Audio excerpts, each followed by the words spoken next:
Enthusiastic about shopping this holiday season.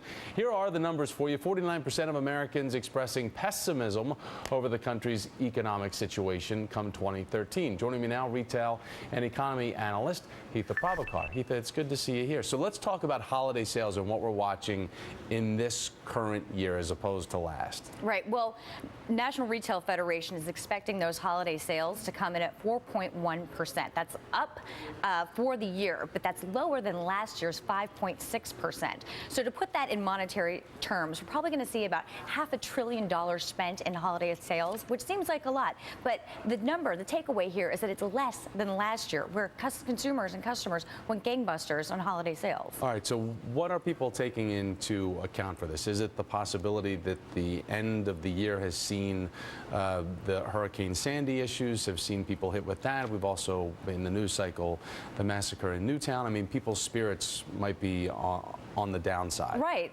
To be quite frank, I mean, America is emotionally spent, and I don't think they necessarily feel that they want to spend money on themselves, given everything that's been happening. And they'd rather give that money to people in need. So are we seeing a spike, though, in donations, contributions, charitable contributions? I think a lot of people are definitely taking that money and yes, donating that money to charitable contributions and charities because, quite frankly, they just don't feel like spending. Let's talk about the fiscal cliff, the uncertainty that we've been having to witness as we tick down to the end of the year. And people say that we might be borrowing from the future to think about those paychecks, but basically people across this country have to consider about the fact that those paychecks might take a hit at the first of the year. Right, absolutely. Hampton was on a little bit earlier talking about what is going to happen to those paychecks in terms of taxes if we end up going over that fiscal cliff, and I think that's a real concern here.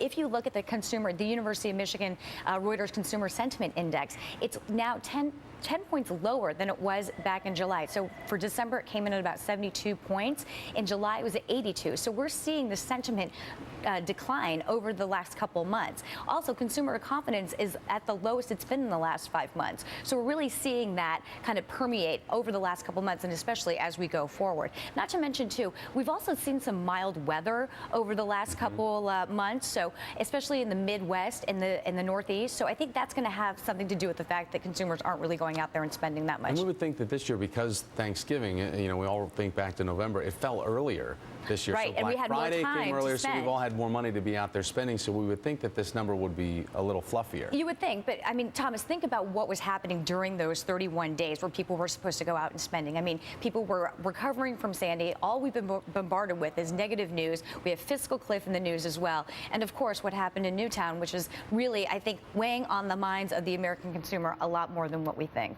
Hitha Prabhakar, great to see you. Thanks, Hitha. Appreciate your time. Still ahead, President Obama in Hawaii with his family, and fiscal cliff negotiations remain at this standstill. But could the president cut that trip short? We'll investigate after this.